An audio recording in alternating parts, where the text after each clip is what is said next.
Hello everyone. तो आज हमारा थर्ड लेक्चर है क्लास 11th के लिए और हम आज पढ़ने वाले हैं बॉडी फ्लूइड्स एंड सर्कुलेशन। तो हम इस चैप्टर में पढ़ेंगे क्या, हम बात करते हैं, हम इस चैप्टर में पढ़ेंगे हार्ट के बारे में। नहीं नहीं, ये वाला हार्ट नहीं, ये हार्ट कभी भी टूट जाता है। हम पढ़ेंगे बायोलॉजिकल हार्ट के बारे में, जो कि मिस्टेक से थोड़ा सा क्रैम्प आ गया ना, तो आदमी ऊपर भी जा सकता है। तो उस हार्ट के बारे में हम बात करेंगे। और हमें सबको पता है कि ह्यूमन हार्ट कितने चैम्बर का होता है, 4 चैम्बर का हार्ट होता है। ये सबको पता हुआ हार्ट का काम क्या है, तो पंपिंग करना। क्या पंपिंग करता है, तो ब्लड का पंपिंग करता है, ये सबको पता है। और मैं तो ये कहूंगा कि अगर आपने मेरा पिछला लेक्चर देखा है, रेस्पिरेशन वाला, breathing and exchange of gases वाला, तो ही आप इस लेक्चर को कंप्लीट अच्छे से कर सकते हो, क्योंकि ये दोनों में ना बहुत ही बड़ा लिंकेज है। क्या लिंकेज है मैं बताना था। ये जो लंग्स होता है और ये हार्ट है ना, इसके बीच बहुत बड़ा कनेक्शन है। क्यों होता है, क्योंकि लंग्स क्या करता है, ऑक्सीजन का सप्लाई करता है। और ऑक्सीजन जो है कहाँ पर आता है, ऑक्सीजन जो है ब्लड में हमारा आता है, सबको पता है ना, ब्लड में आता है। कौन से ब्लड में, आरबीसी में।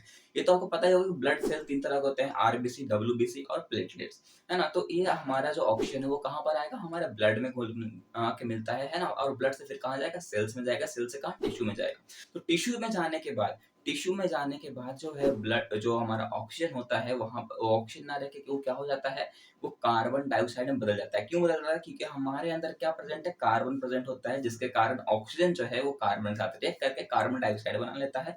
और ये कार्बन डाइऑक्साइड वापस हमारे बॉडी से रिमूव हो जाता है। ये तो लंग्स का काम हो गया। लेकिन वो ब्लड है ना, वो जो आरबीसी है, वो ब्लड को अगर बात करें तो पंप कौन कर रहा है, तो हमारा हार्ट ही तो कर रहा है। तो इसके बीच बहुत बड़ा कनेक्शन है। और वो तभी समझोगे जब आप ये मेरा पिछला वाला लेक्चर देखे होगे, है ना। तो अगर पिछले लेक्चर देखे हो तो ये चैप्टर बहुत आपको इंटरेस्टिंग लगेगा। और ये भी चैप्टर बहुत ही इजी ट्रिक के साथ हम कवर करेंगे और बहुत ही शॉर्ट टाइम में कवर करेंगे। तो चलिए इस चैप्टर पे स्टार्ट करते हैं।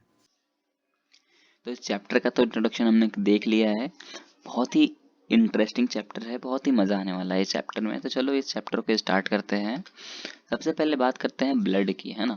तो ब्लड जो है वो दो टाइप्स के होते हैं। एक टाइप तो सबको पता होता है कि ब्लड जो होता है वो लिक्विड के शेप में होता है, मतलब लिक्विड जैसा होता है। तभी तो कभी हमें चोट लग जाता है तो ब्लड जो है वो निकलता है, तो लिक्विड के फॉर्म में निकलता है। ऐसा थोड़ी होता है कि सॉलिड कुछ निकल रहा है, ऐसा होता है क्या, नहीं होता।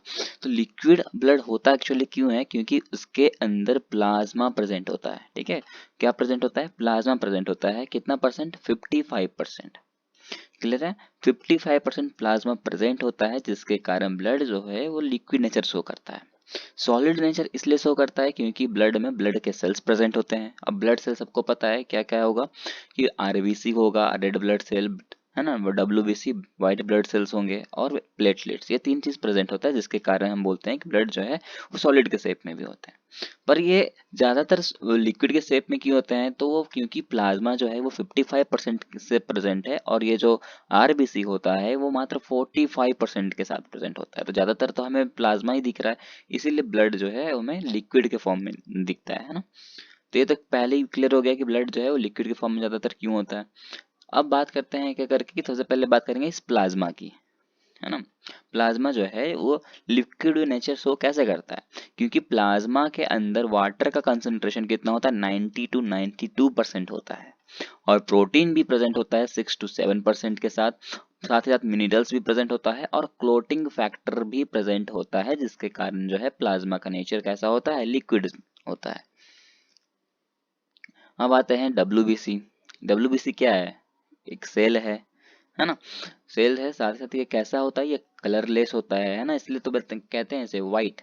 व्हाइट से समझ लो, व्हाइट तो हम कहते हैं ना, लेकिन वो क्या, वो व्हाइट कलर होता है क्या, नहीं होता, वो कलर लेस होता है एक्चुअली। क्लियर है। जैसे वाटर की हम बात करें तो वाटर भी कैसा है, वो कलरलेस है, लेकिन हम बोल सकते हैं कि वाटर का कोई कलर नहीं बोल सकते। उसी तरह डब्ल्यूबीसी का भी कोई कलर नहीं होता है, उसको कलरलेस कहते हैं। इसके अंदर न्यूक्लियस प्रेजेंट होता है, लेकिन बता दो जो आरबीसी होता है, आरबीसी के अंदर जो है न्यूक्लियस एब्सेंट होता है। तो ये बहुत इंपॉर्टेंट पॉइंट है, ठीक है। ये दोनों के बीच का डिफरेंस एक तरह से समझ लो कि डब्ल्यूबीसी में जो है न्यूक्लियस प्रेजेंट है, और आरबीसी में न्यूक्लियस एब्सेंट होता है। डब्ल्यूबीसी कलरलेस होता है, और आरबीसी कैसा होता है, रेड कलर का होता है, मतलब वो कलरलेस नहीं होता। क्लियर है, क्यों नहीं होता, क्योंकि उसके अंदर क्या प्रेजेंट होता है, तो हेमोग्लोबिन पिगमेंट प्रेजेंट होता है, जिसके कारण आरबीसी जो है वो रेड दिखता है। ये क्लियर है। आरबीसी की बात करो तो ये बाई कनकेव शेप का होता है। इसका लाइफ स्पैन कितना है, 120 डेज का होता है, उसके बाद ये मर जाता है। और जो स्प्लीन है, इसको हम ग्रेवयार्ड ऑफ द आरबीसी भी कहते हैं। ये बहुत इंपॉर्टेंट लाइन है। है ना, इसको आप नोट कर लेना, इसको लिख लेना, आप याद कर लेना।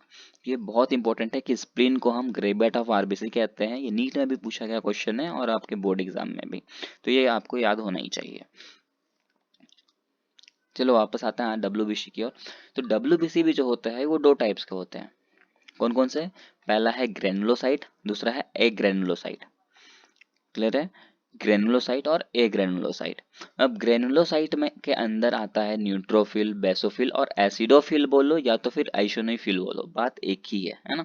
एसिडोफिल भी इसको बोल सकते हैं, कहीं कहीं एसिडोफिल लिखा है, कहीं कहीं यूसोनोफिल लिखा है, तो आप कंफ्यूज मत होना।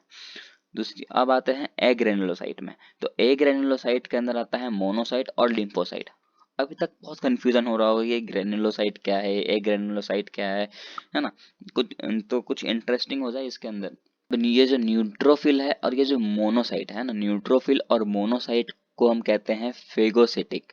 फेगोसिटिक इसलिए कहते हैं क्योंकि ये दोनों का जो है, ये दोनों जो है ये फेगोसाइट को रिलीज करते हैं। किसको रिलीज करते हैं? फेगोसाइट को, इसीलिए हम इसको फेगोसिटिक कहते हैं। अब बात करें लिम्फोसाइट की, तो लिम्फोसाइट जो होता है ये इम्यूनिटी प्रोवाइड कराता है ना, हमारे बॉडी को इम्यूनिटी प्रोवाइड करता है, इम्यून सिस्टम प्रोवाइड करता है, मतलब हमें जो है कुछ भी चीजों से बचाने का काम कौन करता है? तो ये लिम्फोसाइट करता है। क्लियर है? अब बात करें ये बेसोफिल और एसिडोफिल को, है ना, एसिडोफिल बोलो या फिर यूशिनोफिल बोलो, बात एक है। तो ये जो बेसोफिल है ना, बेसोफिल में आता है, ये जो है ये रिलीज करता है हिस्टामिन को, सेरोटिनिन को और हैपेरिन को, ये आप याद रख लेना। बेसोफिल जो है ये तीन चीज को रिलीज करता है, हिस्टामिन को, सेरोटिनिन को और हैपेरिन को। और साथ ही साथ ये बेसोफिल जो है ये इन्फ्लामेशन एरिया में भी इन्वॉल्व होता है। ये जो बेसोफिल है ये इन्फ्लामेशन एरिया में भी इन्वॉल्व होता है, ये आप लिख लेना। मैं इसलिए नहीं लिखा क्योंकि अगर मैं सारा चीज लिख दूंगा ना तो आप सिर्फ नोट्स डाउनलोड करोगे और सोचोगे कि मैं खुद कर लूंगा, इसीलिए मैं कुछ कुछ पॉइंट जो है वो एक्स्ट्रा बताता हूँ आपको। क्लियर है? अब बात करते हैं लास्ट में एसिडोफिल की। तो एसिडोफिल जो है वो एलर्जी प्रोवाइड करता है। ऐसे बोलते हैं ना कि मुझे इस चीज से एलर्जी है, तो वो एलर्जी आता कौन कहाँ से है? तो ये जो है ये एसिडोफिल ही प्रोवाइड करता है, जो किसके अंदर आता है? तो डब्ल्यूबीसी के अंदर आता है। तो थोड़ा बहुत लॉजिक आपको भी लगाना पड़ेगा। अगर मैं बात कर रहा हूँ बेसोफिल की, तो हम इस डब्ल्यूबीसी के अंदर के ही बारे में बात कर रहे हैं, तो कहीं ना कहीं हम डब्ल्यूबीसी के बारे में ही पढ़ रहे हैं ना। आपको लॉजिक खुद से लगाना पड़ेगा, क्योंकि क्वेश्चन जो है कैसे भी पूछ सकता है ना। अब बात करें एमंडेंसी की, मतलब कि अगर हम बात करें कि ये न्यूट्रोफिल, बेसोफिल, एशनोफिल, मोनोसाइट और लिम्फोसाइट में सबसे ज्यादा क्या प्रेजेंट होता है, एक अगर सीरीज बनाए तो कैसे बनेगा? तो सबसे ज्यादा प्रेजेंट होता है हमारा न्यूट्रोफिल, सबसे पहले मैंने एन लिखा है। उसके बाद आता है लिम्फोसाइट, उसके बाद आता है हमारा मोनोसाइट, उसके बाद हमारा आता है एसिडोफिल या फिर इशनोफिल, और उसके लास्ट में हमारा आता है बेसोफिल। क्लियर है? इसीलिए मैंने इस फॉर्म में लिखा है। तो ये आपको याद रखना है कि कौन सबसे ज्यादा प्रेजेंट होता है और कौन सबसे कम, क्योंकि ज्यादातर क्वेश्चन तो ऐसे ही आता है कि सबसे ज्यादा कौन है और सबसे कम कौन होता है। क्लियर है? अब बात करें प्लेटलेट्स की। तो प्लेटलेट्स जो है ये मेगा कैरियोसाइट से प्रोड्यूस होता है। और ये जो सेकेंड पॉइंट है बहुत ही ज्यादा इंपॉर्टेंट है कि ये कहता है 1.5 to 3.5 lakh millimetre cube of blood. ये लाइन जो है ना ये बहुत इंपॉर्टेंट है, ये आप याद कर लेना प्लेटलेट्स का। इस प्लेटलेट का फंक्शन है कि जब क्लोटिंग होता है, ब्लड कभी से बाहर आता है, तो उसको रोकने का काम कौन करता है? ये प्लेटलेट्स ही करता है। ज्यादातर ज्यादा ब्लड को वेस्ट होने से बचाता है, वेस्टेज होने से बचाता है। क्लियर है यहाँ तक? तो हमने आरबीसी कर लिया, डब्ल्यूबीसी भी कर लिया, प्लेटलेट्स भी कर लिया और प्लाज्मा भी हमने पढ़ लिया। क्लियर है? अब आते हैं ब्लड ग्रुपिंग में। और यहाँ से बहुत इंटरेस्टिंग हमारा चैप्टर स्टार्ट होगा, बहुत ही ज़्यादा इंटरेस्टिंग है। यहाँ से आप ये समझ जाओगे कि मतलब कैसे, अगर पेरेंट्स का ब्लड ग्रुप अगर आपको पता है तो उसका प्रोजेनी का जो क्या ब्लड ग्रुप होगा वो भी आप बता सकते हो। तो यहाँ पर बहुत ध्यान से देखना है और इंटरेस्टिंग भी है। क्लियर है? तो अब सबसे पहले बात करते हैं ब्लड ग्रुपिंग की। तो ब्लड ग्रुपिंग में दो चीज इन्वॉल्व होता है। पहला होता है एबीओ ब्लड ग्रुपिंग और दूसरा है रेसेस। रेसेस को हम डिनोट करते हैं आरएच के साथ। क्लियर है? अब आते हैं ब्लड ग्रुप। तो ब्लड ग्रुप हमें पता है क्या होता है, ए हो सकता है, बी होता है, ए बी होता है और ओ होता है। इसीलिए तो कहते हैं हम A positive, B positive, A B positive, O positive या फिर O negative, A B negative, B negative या फिर ए नेगेटिव। ऐसा ही होता है ना ब्लड ग्रुप। तो ये हम बात कर रहे हैं, ये ब्लड ग्रुपिंग जो है ये ब्लड ग्रुप है, A blood group, B blood group, A B blood group और ओ ब्लड ग्रुप। इसके ऊपर जो लगता है ना नेगेटिव साइन या फिर पॉजिटिव साइन, उसी को हम कहते हैं रेसेस। और है ना, ये रेसेस, ये आरएच जो है ये इसी का काम करता है, मतलब ये समझो तो पॉजिटिव और नेगेटिव बताता है। क्लियर है। अब बात करते हैं एंटीजन की। एंटीजन जैसे कि आरबीसी, हमारा रेड ब्लड सेल। अगर ब्लड ग्रुप किसी का ए है तो उसके लिए एंटीजन भी क्या होगा, ए होगा। अगर ब्लड ग्रुप किसी का बी है तो उसके लिए एंटीजन भी बी होगा। अगर किसी का ब्लड ग्रुप ए बी है तो उसका एंटीजन भी ए बी ही होगा। और अगर किसी का ब्लड ग्रुप ओ है तो उसका ब्लड जो एंटीजन है वो ओ ही होगा। अब इसको ध्यान से समझना, मैं जो बोलता हूँ वो सुनना। मान लो एक इंसान है, भले भले खराब दिख रहा है, मान लो एक इंसान है, ये जो है बहुत जल्दी बीमार पड़ गया, है ना, ये क्या हुआ, बहुत जल्दी बीमार पड़ गया। तो उसके क्या हुआ, ब्लड की कमी हुई तो डॉक्टर ने कहा कि मान लो इसका जो ब्लड है वो ए बी था, ए बी पॉजिटिव था मान लो। तो ए बी पॉजिटिव ब्लड था इसके पास। अब डॉक्टर बोलेगा कि इसके लिए ब्लड की कमी है तो इसको कौन सा ब्लड दोगे, ए बी पॉजिटिव वाला ही देंगे या तो फिर हम बोलेंगे कि अरे कोई भी ब्लड दे के चला लो। तो सिंपल सी बात है, ए बी पॉजिटिव ही देंगे ना। तो वही सेम कहानी है इस एंटीजन के साथ। ब्लड ग्रुप जैसा होगा एंटीजन हमें वैसा ही प्रोवाइड करना पड़ेगा। क्लियर है। अगर हम उस इंसान को ए बी पॉजिटिव की जगह अगर ओ पॉजिटिव ब्लड दे दें तो क्या होगा, रिएक्शन हो जाएगा, वो हो सकता है वो मर भी जाए, है ना। तो हमें क्या है, ब्लड ग्रुप के साथ एंटीजन का मैचिंग होना ही चाहिए, ये हमेशा याद रखना, तभी आप आगे क्वेश्चन सॉल्व कर सकते हो। और एंटीबॉडी जो है ना वो ब्लड ग्रुप का जस्ट अपोजिट होगा। याद रखो, ब्लड ग्रुप का एंटीबॉडी जस्ट अपोजिट होगा। या तो ये समझो एंटीजन का एंटीबॉडी जस्ट अपोजिट होता है। जैसे कि एंटीजन किसी का ए है तो उसके लिए एंटीबॉडी क्या होनी चाहिए, बी होगा।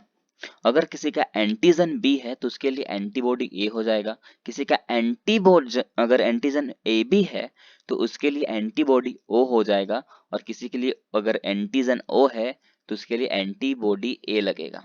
अब ऐसा क्यों होता है, हम सेम एंटीबॉडी क्यों नहीं दे सकते। देखो लॉजिक समझो, कोई भी एक इंसान है, मान लो ये बीमार है तो ये क्या खाएगा, मेडिसिन लेगा। मान लो इसे फीवर है, क्या है, इसे फीवर है, बहुत ज्यादा फीवर में है। इसकी इसको फीवर आया है तो इसके लिए बॉडी क्या कर रहा होगा, एंटीबॉडी बना रहा होगा। कौन बनाएगा, इम्यून सिस्टम बनाएगा और उसे इम्यूनिटी प्रोवाइड करेगा। इम्यूनिटी कौन प्रोवाइड करता है, जस्ट हमने थोड़ा देर पहले पढ़ा था, लिम्फोसाइट, है ना।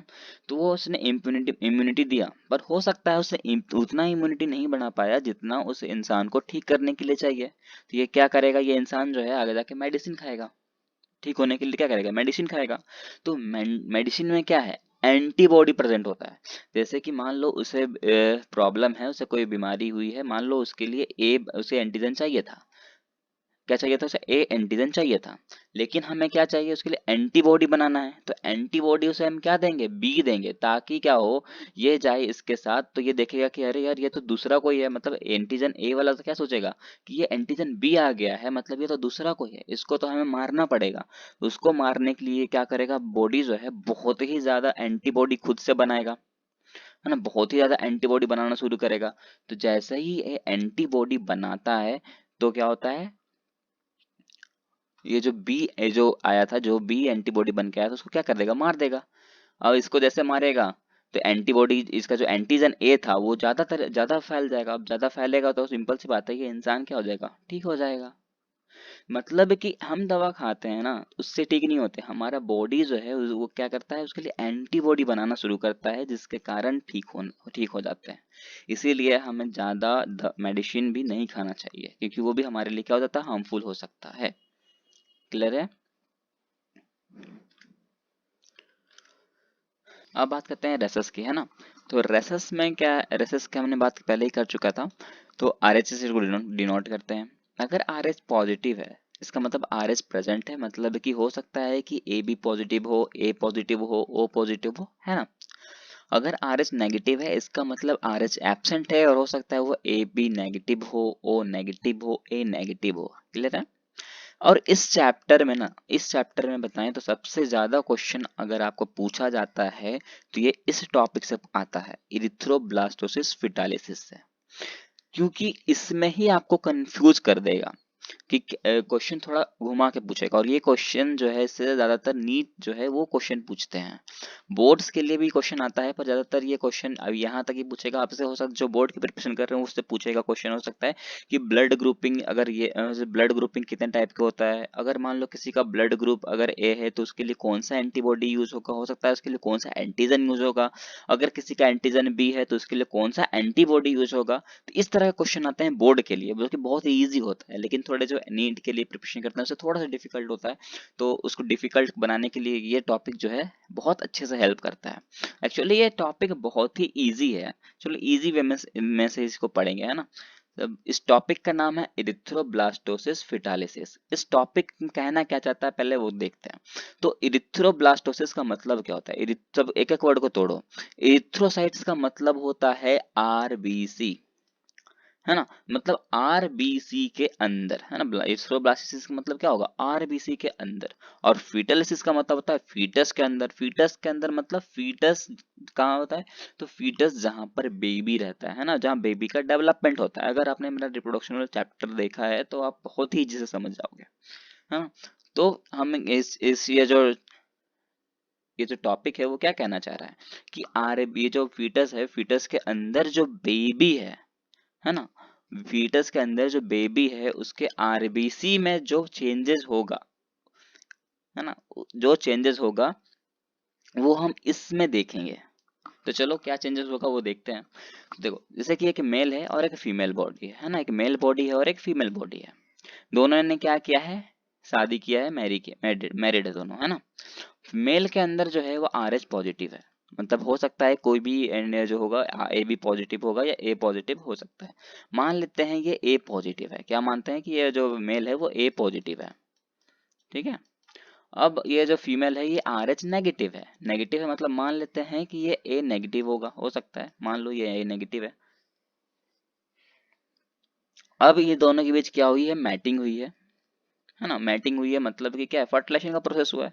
फर्टिलाइजेशन में क्या होता है, जब स्पर्म और ओवम जब मीट करते हैं तो उससे जो फर्टिलाइजेशन होता है उसके बाद क्या होता है, जाइगोट का फॉर्मेशन होता है। क्लियर सी बात है, रिप्रोडक्शन आपने पढ़ा है ये चीज। तो अब मान लो कि जो पहला बेबी होगा इसका, है ना, पहला फर्स्ट चाइल्ड जो होगा उससे कोई प्रॉब्लम नहीं होगा, है ना। फर्स्ट चाइल्ड में इस फैमिली को, इस मेल और फीमेल को कोई प्रॉब्लम नहीं होगा। अब सोचोगे यार इसमें प्रॉब्लम आएगा क्यों, देखो प्रॉब्लम क्यों आएगा मैं बताता हूँ। ये आर एच पॉजिटिव है और ये आर एच नेगेटिव है। अब इस फीमेल के अंदर बेबी कहाँ डेवलप होगा, इस फीमेल के अंदर होगा, है ना, इस फीमेल के अंदर होगा। और ये आर एच पॉजिटिव है, मतलब ये समझो तो ये इसके लिए अंदर कौन सा एंटीजन है, ए नेगेटिव एंटीजन है। और इस मेल के अंदर कौन सा एंटीजन है, ए पॉजिटिव वाला एंटीजन है। तो ये एंटीजन अगर इस फीमेल के ये जो फीमेल के बॉडी पर अगर जाएगा तो उसके लिए ये क्या होगा, वो तो एंटीबॉडी बनाएगी ना। ये फीमेल बॉडी क्या करेगी, इस एंटीजन के लिए एंटीबॉडी बनाएगी, क्योंकि उसके नजर में तो ये पॉजिटिव है ना, ए पॉजिटिव है, तो उसके नजर में ये क्या है, उसके नजर में तो ये सोचेगी ये तो भाई डाकू है, इसको तो मार दो, है ना। वो तो मारने के लिए एक्टिव होगी, पर मार नहीं पाएगा। क्यों नहीं मार पाएगा, क्योंकि अगर आपको पता हो तो बेबी का डेवलपमेंट होता कहाँ पर है, तो बेबी का डेवलपमेंट होता है यूटेरस के अंदर। और बेबी का जहाँ डेवलपमेंट होता है तो बेबी जो है वो मदर के थ्रू डायरेक्टली ब्लड के थ्रू अटैच नहीं होता। वो किसके थ्रू अटैच होता है, तो प्लाजेंटा के थ्रू अटैच होता है मदर से, जिसके कारण वो ब्लड के डायरेक्ट कांटेक्ट में नहीं आ पाता। तो जैसे ब्लड का कांटेक्ट में नहीं आएगा तो इसके लिए वो एंटीबॉडी बनाएगा नहीं, और एंटीबॉडी अगर मदर मदर का सेल जो है वो बनाएगा नहीं तो बच्चा का कोई भी प्रॉब्लम नहीं होगा। तो पहला बच्चा जो होगा, पहला चाइल्ड जो होगा वो सेफली बेबी का डिलीवरी आराम से हो जाएगा, पार्चुरेशन आराम से हो जाएगा। लेकिन दिक्कत आएगी जब पार्चुरेशन का टाइम जब होगा ना, पार्चुरेशन जब होगा बेबी का, तो ये जो है उस टाइम बेबी जो होगा वो डायरेक्टली ब्लड के कांटेक्ट में आ जाएगा। अब जैसे ही ब्लड के कांटेक्ट में आएगा तो मदर के सेल जो है वो एक्टिवेट हो जाएंगे कि यार ये तो एंटीबॉडी, मतलब ये ए जो है इसके अंदर ए पॉजिटिव वाला एंटीजन है, मतलब ये तो विरोधी है, मतलब ये तो हमें इसके लिए एंटीबॉडी बनाना पड़ेगा। तो फीमेल बॉडी एंटीबॉडी तो बनाएगी, लेकिन तब तक जो है उसका बच्चे का पार्चुरेशन हो जाएगा, तो उसके लिए वो कोई भी प्रॉब्लम नहीं होगा। प्रॉब्लम आएगी सेकेंड चाइल्ड में, है ना। मान लो कि फिर से उन्होंने क्या किया, फर्टिलाइजेशन किया, फर्टिलाइजेशन करने के बाद जो जायगोट बना, तो उसके अंदर भी मान लिया क्या जाए, कौन सा एंटीजन आ जाए, ए पॉजिटिव वाला एंटीजन फिर से आ गया, है ना, पॉजिटिव एंटीजन फिर से आ गया। क्लियर है। अब ये जो ए पॉजिटिव वाला एंटीजन है वो फिर से आ गया, तो मदर के सेल में, है ना, मदर के सेल में एंटीबॉडी पहले ही बना चुकी थी। फर्स्ट जब डिलीवरी हो रहा था, जब पार्चुरेशन हो रहा था, तो मदर के सेल ने क्या देखा था कि ए पॉजिटिव है, तो उसके खिलाफ एंटीबॉडी तो उसने पहले से रेडी कर लिया था। और फिर से अगर देख लेगा कि नहीं ए पॉजिटिव है, मतलब इसको तो इसको मारना है, तो ये मदर का जो एंटीबॉडी था वो तुरंत इस ए पॉजिटिव को मारने के लिए रेडी हो जाएंगे, और फीटस में ही क्या कर देगा, इसको मार देगा, है ना, क्या करेगा, फीटस के अंदर ही मार देगा। तो सेकंड बच्चे के लिए जो है ये जो प्रोसेस होगा ये बहुत डेंजरस हो जाता है। तो ये प्रोसेस आपको बस इतना याद रखना है कि जो इस प्रोसेस में फर्स्ट बेबी में कोई दिक्कत नहीं होगा, लेकिन सेकंड बेबी में जो होगा वो दिक्कत आ सकता है। कब दिक्कत आएगा, तो जब रेसेस अगर अपोजिट हो, मतलब कि एक का पॉजिटिव और एक का नेगेटिव हो, तो ही ऐसा प्रॉब्लम हो सकता है कि मेल का नेगेटिव हो और फीमेल का पॉजिटिव हो, तो भी प्रॉब्लम आएगा, है ना। अगर दोनों में से किसी का भी एंटीजन अपोजिट हो तो प्रॉब्लम आएगी ही, क्योंकि वो तुरंत क्या करेगा, एंटीजन का जस्ट अपोजिट क्या होता है, एंटीबॉडी होता है। और यही अगर आपको याद नहीं रहेगा, ये वाला अगर आपको याद नहीं रहेगा, तो आगे आप क्वेश्चन सॉल्व नहीं कर सकते हो, है ना। इसीलिए आपको ये जो है दोनों याद रखना ही है, एंटीजन और एंटीबॉडी, कंफ्यूज प्लीज मत होना। क्लियर है। तो अब ये प्रोसेस जो है बहुत ही तो डेंजरस था, तो इसके लिए साइंटिस्ट ने एक क्या बोलोगे, एक एक्सपेरिमेंट किया, और उसके लिए क्या किया, एंटीबॉडी तैयार की, और उस एंटीबॉडी का नाम रखा एंटी आर एच एंटीबॉडी। और ये तब दिया जाता है जब किसी फीमेल के साथ देखा जाए कि ऐसा प्रॉब्लम हो रहा है कि मतलब कि पहला बेबी जो है वो तो उससे तो कोई प्रॉब्लम नहीं होगा, लेकिन सेकंड बेबी में हो सकता है कि प्रॉब्लम हो जाए। तो उसके लिए क्या बनाया गया है, ये जो है एंटीबॉडी बना दी गई है, ताकि वो क्या करेगा, फीमेल की बॉडी में उसी टाइम इजेक्ट कर देंगे जब पहला डिलीवरी होगा, ताकि उसके और कोई प्रॉब्लम ना हो सके, तो है ना। तो ये आप कह रहे हैं कि एंटी आर एच एंटीबॉडी कब यूज होता है, तो ये जो है इस प्रोसेस में यूज होता है, एरिथ्रोब्लास्टोसिस फिटालिसिस के प्रोसेस में। क्यों जो यूज होता है, ताकि सेकेंड बच्चे को प्रॉब्लम ना हो सके, बस, है ना। अब यहाँ पर उसके आगे कोई भी डिफिकल्ट चीज नहीं है, जो डिफिकल्ट था हमने क्लियर कर लिया। अगर आप वहां क्लियर कर लिया तो अब आगे बहुत ही ईजी है। अब टॉपिक है ब्लड क्लॉटिंग, है ना। ब्लड का क्लॉटिंग सिंपल सी बात है, ब्लड क्लॉट क्यों होता है, कैसे करता है। तो एक्चुअली जो हमारे बॉडी के अंदर प्रेजेंट होता है प्रोथ्रोम्बिन एंजाइम। अब ये प्रोथ्रोम्बिन जो होता है इस थ्रोम्बोकाइनेज एंजाइम के प्रेजेंस में आ जाता है।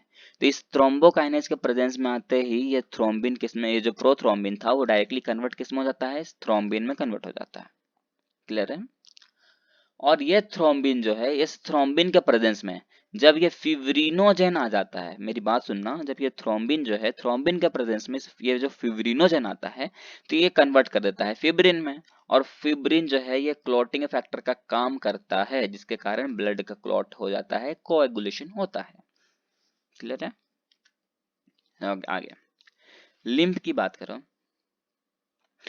तो लिम्फ के अंदर क्या होता है, एक इंटरस्टिशियल फ्लूइड प्रेजेंट होता है। क्या प्रेजेंट होता है, लिम्फ के अंदर इंटरस्टिशियल फ्लूइड प्रेजेंट होता है। लिम्फ को हम लिम्फ टिश्यू भी बोलते हैं।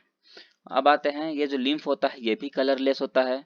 ये कंटेन करता है WBC, जो कि उसमें भी कौन सा, लिम्फोसाइट्स, ये कि हमने पहले ही बात कर चुका था, ये चीज मैंने स्टार्टिंग में बताया है ना।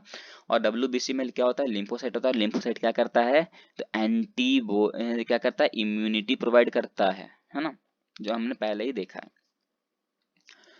लिम्फ जो है ये फैट को एब्जॉर्ब भी करता है। तो ये तीनों जो है इसके फंक्शन है, आपको याद रखना है। अब बात करते हैं सर्कुलेटरी पाथवे। क्या है सर्कुलेटरी पाथवे, सर्कुलेटरी पाथवे दो तरह का होता है। जो हमारा ब्लड का सर्कुलेशन होता है ना, वो दो तरह से हो सकता है। क्लियर है? कौन कौन सा? तो एक ओपन सर्कुलेटर सिस्टम होता है और दूसरा क्लोज सर्कुलेटर सिस्टम होता है। क्लियर है? क्लोज सर्कुलेटर सिस्टम किस में होता है? तो एनालिडा में और कॉर्डेट्स में। कॉर्डेट्स आपको पता होगा जब अगर आपने एनिमल किंगडम पढ़ा हो तो। नहीं पढ़ा तो कोई बात नहीं, इसके बाद हम लोग वही चैप्टर पढ़ेंगे तो उस टाइम आप क्लियर कर लोगे, है ना? इसके लिए कोई दिक्कत नहीं, बस आप इतना जान लो कि क्लोज सर्कुलेटर सिस्टम किस में होता है? एनालिडा में और कॉर्डेट्स में। कॉर्डेट्स अपन भी आते हैं।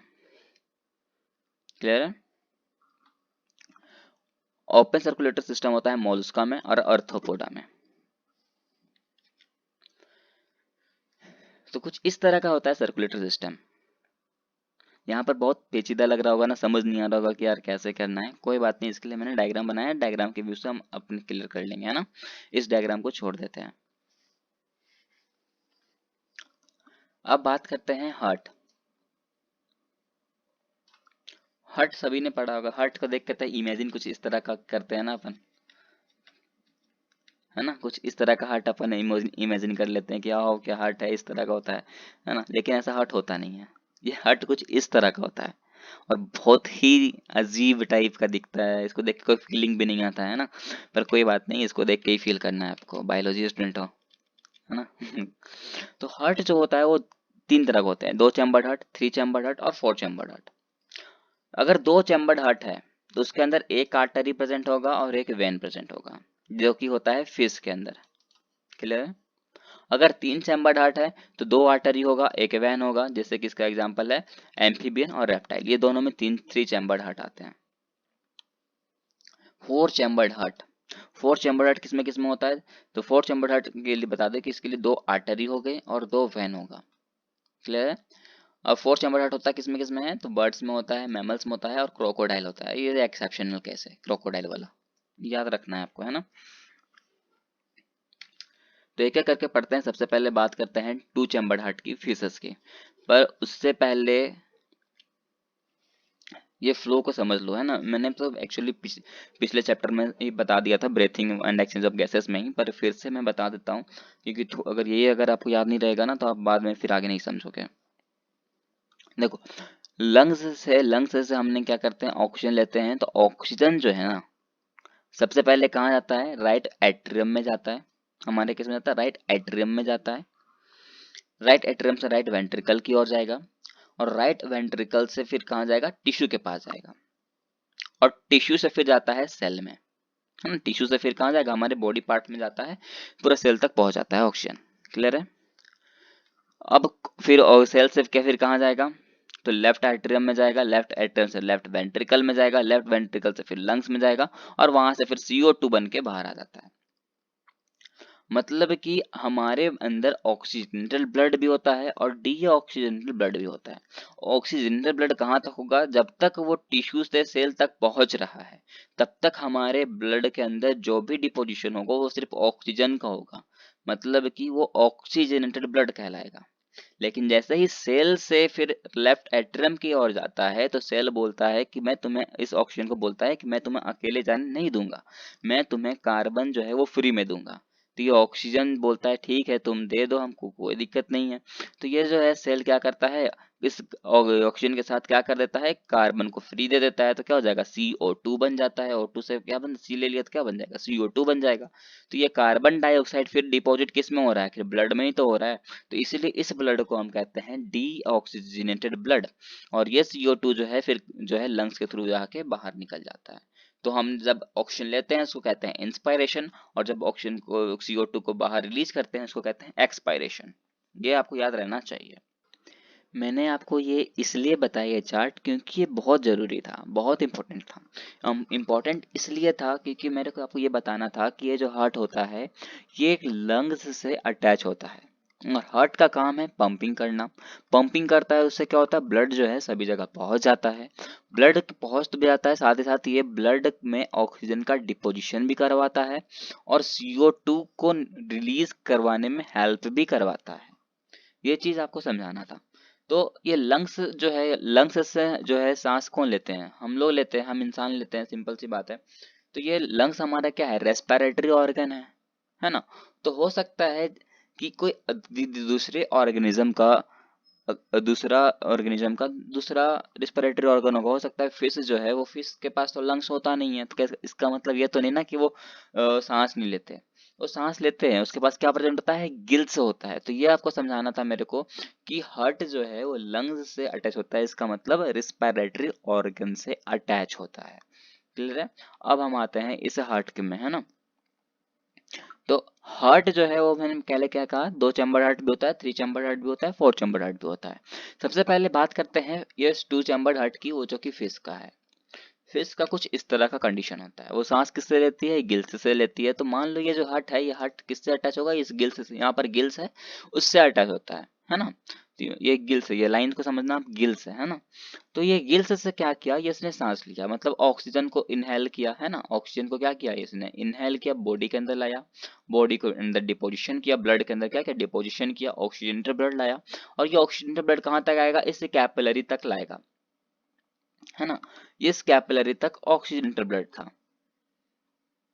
उसके बाद क्या होगा? ये ऑक्सीजन ब्लड कहाँ तक जाएगा? टिश्यू तक पहुंचेगा। ये जो है, ये रेड कलर का जो है, ये डीऑक्सीजनेटेड ब्लड है ना?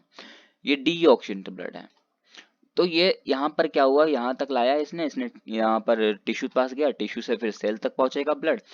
और ये टिश्यू क्या करेगा फिर?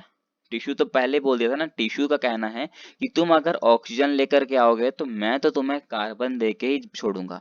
तो ये क्या किया, यहाँ तक ये ऑक्सीजन लेके आया, इसने सी को, कार्बन को मतलब रिलीज कर दिया, तो क्या हो गया? CO2 हो गया। अब ब्लड में CO2 घुल गया, मतलब वो ब्लड कैसा हो जाएगा? डीऑक्सीजनेटेड ब्लड हो जाएगा। तो यहाँ पर क्या हो गया? डीऑक्सीजनेटेड ब्लड लेके आ रहा है, कहाँ तक लेके आएगा? तो ये सिस्टमैटिक कैपिलरी बिड्स तक ये जो है वो CO2 लेके आएगा। अब ये CO2 को क्या करना चाहेगा? रिलीज करना चाहेगा। तो रिलीज कैसे करेगा? तो इस एट्रियम तक लाएगा पहले CO2 को, और ये CO2 को यहाँ तक ला करके फिर से क्या करेगा? गिल्स के थ्रू CO2 को बाहर रिमूव कर देगा। तो ये क्या कर लेगा? एक रेस्पिरेशन कर लेगा, किसके हेल्प से? लंग्स के हेल्प से, और साथ ही साथ हार्ट के भी हेल्प से। तो इस तरह इसका हार्ट परफॉर्म करता है। ठीक है, 2 चैम्बर्ड हार्ट की कहानी, क्योंकि उसके अंदर एक वेंट्रिकल था और एक एट्रियम था। अब बात करते हैं 3 चैम्बर्ड हार्ट की, जो कि होता है एम्फीबिया का होता है और रेप्टाइल का होता है। जिसमें 3 चैम्बर्ड में क्या बोला था मैंने? 2 आर्टरी होगा और एक वेन होता है ना? इसको समझना बहुत ध्यान से, इसको मैं यही समझाता हूँ। ये 2 आर्टरी है और एक वेन है। तो ये क्या करेगा? ये क्या करेगा? और अपना रेस्पिरेटरी ऑर्गन से क्या करेगा? ऑक्सीजन को लेगा। ऑक्सीजन को पहले किस में लाएगी? ये मान लो यहाँ से इसने, और ये जो है यहाँ से ऑक्सीजन लेके आया, और ये कहाँ पहले आएगा? इस एट्रियम के पास पहले आएगा, है ना? इस एट्रियम के पास आएगा। इस एट्रियम का नाम दो राइट एट्रियम मान लो, है ना? ये राइट एट्रियम है। इस राइट एट्रियम के पास इसने ऑक्सीजन लेकर के आया। ये राइट एट्रियम क्या करेगा? तो ये राइट एट्रियम जो है ब्लड लेके जाएगा, कहाँ तक जाएगा? टिश्यू तक जाएगा। मान लो ये टिश्यू यहाँ पर है, इसने यहाँ तक लेके गया। अब ये टिश्यू क्या रिलीज करेगा? टिश्यू क्या रिलीज करेगा? तो टिश्यू जो है वो रिलीज करेगा कार्बन को भी। तो कार्बन जो है वो ब्लड में जैसे डिपॉजिट होगा, तो वो कैसा ब्लड हो जाएगा? डीऑक्सीजनेटेड ब्लड हो जाएगा। तो ये जो ब्लड है ना, देखो मैं इसको हाईलाइट कर देता हूँ, 1 मिनट। अब ये जो यहाँ से मैंने लाइन खींचा, देखो ये जो है ना, ये अब कौन सा ब्लड हो गया? डीऑक्सीजनेटेड ब्लड हो गया। अब ये डीऑक्सीजनेटेड ब्लड होके कहाँ आएगा? यहाँ पर एक वेंट्रिकल प्रेजेंट होता है, ये एक वेंट्रिकल है यहाँ, है ना? इस वेंट्रिकल तक पहुंच जाएगा। वेंट्रिकल एक होता है, एट्रियम 2 होता है, याद रखना। अब ये वेंट्रिकल के पास भी क्या है? तो डीऑक्सीजनेटेड ब्लड है। ये डीऑक्सीजनेटेड ब्लड कहाँ आएगा? ये आगे भेजेगा किसको? इस एट्रियम को। इस एट्रियम को मान लो लेफ्ट एट्रियम है, LA लिख दिया मैंने, ये लेफ्ट एट्रियम है यहाँ पर, है ना? इस लेफ्ट एट्रियम के पास कौन पहुंच गया? CO2 पहुंच गया। अब ये CO2 कहाँ पर जाएगा? रिस्पिरेटरी ऑर्गन के पास जाएगा, और वहां से क्या होगा? CO2 बाहर रिलीज कर देगा। तो ये जो है, ये रिस्पिरेटरी ऑर्गन के पास गया, और जैसे ही CO2 क्या किया? यहाँ से रिलीज कर दिया, बाहर कर लिया, है ना? CO2 को क्या कर दिया? बाहर कर दिया। तो इस तरह कुछ परफॉर्म करता है 3 चैम्बर हार्ट वाला। किसमें? देखो तो अब एक चीज आपको ध्यान रखना है यहाँ, है ना? ये जो एट्रियम था, इस एक एट्रियम में क्या है? ऑक्सीजनेटेड ब्लड आया, और दूसरे एट्रियम में कौन सा ब्लड था? डीऑक्सीजनेटेड ब्लड था, हाँ, एक में ऑक्सीजनेटेड ब्लड था और एक में डीऑक्सीजनेटेड ब्लड था, लेकिन वेंट्रिकल में सिर्फ और सिर्फ क्या था, डीऑक्सीजनेटेड ब्लड ही था। क्लियर है? तो इस तरह का कुछ साइकिल चलता है थर्ड चैम्बर हार्ट वाले में। अब हमारी बारी, हम हैं फोर्थ चैम्बर हार्ट वाले और बहुत ही मजा आएगा। हम जब किसी को गिफ्ट देते हैं तो कुछ इस तरह का हार्ट देते हैं, लेकिन अफसोस ऐसा हार्ट होता नहीं है ना। इसको पहले देख के थोड़ा सा ये समझ आते हैं कि देखो ये हार्ट है, ये हार्ट देखो मतलब ना, ये हार्ट किसके थ्रू अटैच होता है, लंग्स के थ्रू अटैच होता है। देखो ये हार्ट से क्या करेगा, यहाँ से ऑक्सीजन आता है, ये ऑक्सीजन लेता है, ऑक्सीजन यहाँ से भी गया और यहाँ से फिर डीऑक्सीजन ब्लड शुरू हो जाता है और ये डीऑक्सीजन ब्लड जो है लंग्स के थ्रू फिर बाहर से जाता है। ये बस ये समझाने के लिए था, लेकिन मैं अगर डायरेक्ट समझाता तो आप नहीं समझते और उल्टा मुझे ही डांटते यार, इसीलिए मैंने वैसे समझाया आपको। क्लियर है? और ये जो है आपको याद कर लेना है, जो कि बोर्ड के लिए प्रिपरेशन कर रहे हो उसके लिए भी ये इंपॉर्टेंट है और नीट के लिए भी एक बार रीड कर लेना कम से कम, है ना। इसमें लिखा हुआ है कि सिंगल सर्कुलेशन और डबल सर्कुलेशन में क्या डिफरेंस है। तो अभी तक आपको ये नहीं मैंने बताया ना कि इसमें सिंगल सर्कुलेशन किसमें डबल सर्कुलेशन होता है।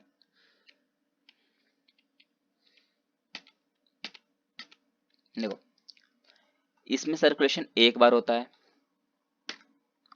ना। ये जो था ना हमारा क्या बोलते हैं फिश वाले में जिसमें दो चैम्बर डार्ट था, उसमें सिर्फ एक ही बार सर्कुलेशन होता है। क्लियर है? लेकिन थ्री चैम्बर और फोर चैम्बर हार्ट में डबल सर्कुलेशन होता है। ये चीज आप याद रख लेना। अब देखो इस हार्ट को समझना है अपन को, है ना। लेकिन इस हार्ट को इस तरह से नहीं समझेंगे, इस डायग्राम से समझते हैं, है ना। ये डायग्राम देखो कुछ धीरे धीरे कुछ पेचीदा होता जाएगा, पर आपको थोड़ा ध्यान से देख करके समझना है ना। लास्ट में कुछ इस तरह का हो जाएगा, पर मेन आपको नहीं देखना है, आपको मैंने स्टार्टिंग से बताया है, एकदम स्टार्टिंग से। देखो फोर चैम्बर्ड हार्ट है, हार्ट को मैंने उसी तरह का शेप में लिया है, इस तरह का शेप में, ताकि आपको ज़्यादा इंटरेस्ट आए और आप जल्दी से थोड़ा ये याद कर सको, है ना। अगर मैं इस तरह समझाता तो आप नहीं समझते। ये बस समझाने के लिए है, डायग्राम तो एक्चुअली आपको ऐसा ही याद रखना पड़ेगा, पर ये समझाने के लिए ईजी है। देखो ये फोर चैम्बर्ड हार्ट है, मैंने इसको डिवाइड कर दिया है चार चैम्बर्ड में, देख सकते हो। इधर साइड क्या है, एट्रियम रखा है, इधर भी एट्रियम है और इधर वेंट्रिकल, इधर भी वेंट्रिकल। एक मिनट में कलर चेंज कर लेता हूँ तो आप कंफ्यूज हो जाओगे, है ना।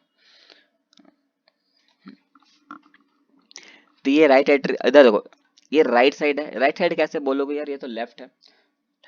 ये मान लो ना कि ये जो भी इंसान है ना वो हमारे तरफ फेस करके रखा है, तो उस तरह से ये राइट इधर हो जाएगा, है ना, और उधर लेफ्ट हो जाएगा। तो हमने इधर एक को क्या माना है, इधर को राइट एट्रियम और इधर को लेफ्ट एट्रियम। क्लियर है? इधर लेफ्ट एट्रियम है और इधर राइट एट्रियम है। इधर साइड राइट वेंट्रिकल होगा और इधर साइड लेफ्ट वेंट्रिकल होगा। ये आपको याद रखो, हो गया, कोई दिक्कत नहीं, बहुत ही ईजी था। अब आगे बढ़ते हैं, थोड़ा सा यहाँ पर अब डिफिकल्ट आएगा। मैं तो बोलता हूँ कुछ डिफिकल्ट नहीं है, बस समझना है आपको। ये देखो ये जो दो एट्रियम के बीच है ना, दो एट्रियम के बीच आपको ये जो दिख रहा है ना, ये जो लाइन दिख रहा होगा, ये लाइन दिख रहा है आपको बॉर्डर की तरह। तो ये जो होता है ना बहुत ही थीन होल होता है ना, बहुत ही थीन होता है और इसका नाम होता है IAS। बोलता ओ भाई साहब IAS, है ना। IAS का फुल फॉर्म है इंटर एट्रियल सेप्ट्रम। क्लियर है? दो एट्रियम के बीच का जो भी बोलो वॉल है जो बहुत थिन होता है, उसको हम कहते हैं इंटर एट्रियल सेप्ट्रम। आपको नाम से ही आ जाएगा, एट्रियम एट्रियल, है ना।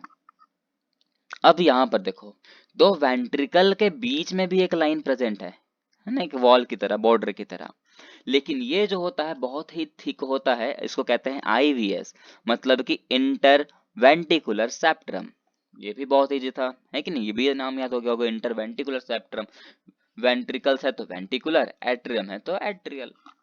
अब देखो, अब बहुत इंपॉर्टेंट चीज, ये देखो ये एट्रियम है, ये वेंट्रिकल है, ये भी एट्रियम है, ये भी वेंट्रिकल है। अब इस दोनों के बीच, इस एट्रियम और ये वेंट्रिकल, दोनों के बीच के जो बॉर्डर है, ये जो बॉर्डर है, ये जो लाइन है, इसको हम कहते हैं IVS, सॉरी AVS, है ना। AVS क्यों कहते हैं, मैंने मिस्टेक से लिख दिया IVS, ये AVS हो जाएगा। AVS कहते हैं, इसको कहते हैं एट्रियो वेंटिकुलर सेप्ट्रम, मतलब एट्रियम और वेंट्रिकुलर के बीच का जो लाइन है वो वही बहुत थिक होता है और उसका हम नाम बोलते हैं एट्रियो वेंट्रिकुलर सेप्ट्रम। सिंपल सी बात है, एट्रियम और वेंट्रिकल्स के बीच का। क्लियर है, बहुत ही इजी था। आगे ये जो हार्ट है ना, यहाँ पर एक दो वल्व प्रेजेंट होते हैं ना, मैंने यहाँ यही बता देता हूँ। ये जो है दो वल्व प्रेजेंट होते हैं यहाँ पर। क्लियर है, एक राइट एट्रियम में और एक लेफ्ट एट्रियम में। राइट एट्रियम में जो बल्ब होता है उसको कहते हैं ट्राइकप्सिड बल्ब, और लेफ्ट एट्रियम में जो बल्ब होता है उसको कहते हैं बाइकप्सिड बल्ब। और ये बल्ब का काम क्या है अब थोड़ी देर में समझते हैं। क्लियर है, ये बल्ब का काम क्या है ना, इस बल्ब का काम क्या है, जैसे ये ट्राइकप्सिड बल्ब है, ये बाइकप्सिड बल्ब है। देखो ये जो हर्ट है, हर्ट से अटैच कौन होगा, मैंने बताया था लंग्स अटैच होता है, इस तरह से लंग्स अटैच होगा। ये लंग्स क्या करेगा, ऑक्सीजन लेके आएगा। ऑक्सीजन कहाँ पर आएगा, इस राइट वेंट्रिकल पास आएगा, सॉरी राइट एट्रियम के पास आएगा। और ये राइट एट्रियम से कहाँ जाएगा, तो राइट वेंट्रिकल के पास जाएगा, है ना। ये ऑक्सीजन ऑक्सीजन जो है ये यहाँ से आएगा राइट एट्रियम से, और कहाँ जाना चाहेगा, राइट वेंट्रिकल में जाना चाहेगा। तो किसके थ्रू जाता है, इस ट्राइकप्सिड बल्ब के थ्रू ही जाता है। और अभी तक ये कौन सा ब्लड है, ऑक्सीजनेटेड ब्लड है। तो ये ट्राइकप्सिड बल्ब, अब समझना कि ट्राइकप्सिड बल्ब जो है ये क्या करता है, ये राइट एट्रियम से ऑक्सीजनेटेड ब्लड को राइट वेंट्रिकल की तरफ जाने के लिए देता है। दूसरा काम क्या है कि ये वापस, जैसे कि ये यहाँ पर से ऑक्सीजन जो है ये राइट वेंट्रिकल तक आ गया, लेकिन ये राइट वेंट्रिकल का ऑक्सीजनेटेड ब्लड को वापस राइट एट्रियम में जाने नहीं देता है, उससे अपोज करता है, रोकता है। क्लियर हो गया। अब क्या करेगा, ये राइट वेंट्रिकल है, यहाँ बाहर आएगा, बाहर में कहाँ है, टिश्यू है, इस तरह का टिश्यू रहता है, टिश्यू में डिपॉजिट होगा। अब टिश्यू से क्या निकलेगा, कार्बन निकलेगा साथ में। अब कार्बन डाइऑक्साइड हो गया, कार्बन डाइऑक्साइड कहाँ के मिलेगा, तो इस राइट लेफ्ट एट्रियम के पास जाएगा, फिर से, है ना, लेफ्ट एट्रियम के पास जाता है। लेफ्ट एट्रियम क्या करेगा, डी ऑक्सीजन ब्लड लेके आएगा, और कहां पर से जाएगा, इस बाइकप्सिड बल्ब के थ्रू लेफ्ट वेंट्रिकल में जाना चाहेगा। तो लेफ्ट वेंट्रिकल पास जाने के लिए किससे होकर जाएगा, ये बाइकप्सिड बल्ब से होकर जाएगा। तो बाइकप्सिड बल्ब करता है कि डी ऑक्सीजनेटेड ब्लड को लेफ्ट एट्रियम से लेफ्ट वेंट्रिकल तक जाने के लिए अलाउ देता है, अलाउ करता है। लेकिन किसी भी डीऑक्सीजनेटेड ब्लड को वापस लेफ्ट एट्रियम में आने से रोकता भी है। तो मतलब ये दो लोग दो काम करते हैं। ऑक्सीजन, एक तो एक ट्राइकप्सिड बल्ब है जो ऑक्सीजनेटेड ब्लड को अंदर जाने देता है और वापस आने से रोकता है, और बाइकप्सिड बल्ब जो है वो डीऑक्सीजनेटेड ब्लड को जाने देता है लेकिन वापस आने से रोकता है। ये दोनों उसका काम है ना। आप लॉजिक लगाओ समझ जाओगे, बहुत ईजी है। तो हमने अब बल्ब का तो सब काम समझ लिया। अब आगे आते हैं, इस बल्ब से ना, ये जो बल्ब है आपको दिख रहा है, ये जो बल्ब है, दोनों बल्ब, इससे एक मसल अटैच होता है।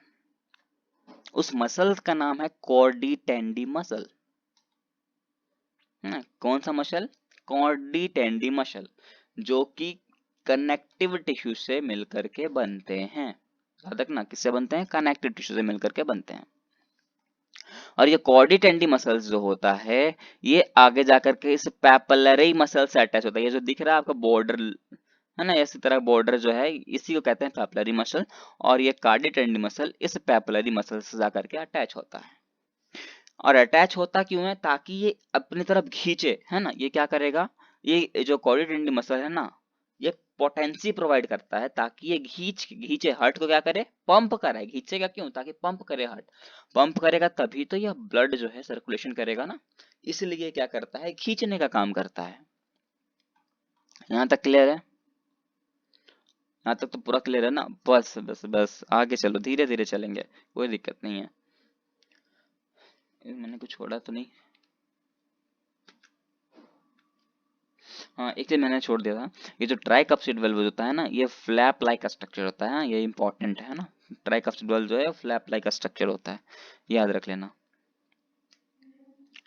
अब यहाँ तक तो हमने कंप्लीट कर लिया है ये कॉर्डी मसल तक। अब उसके आगे देखो,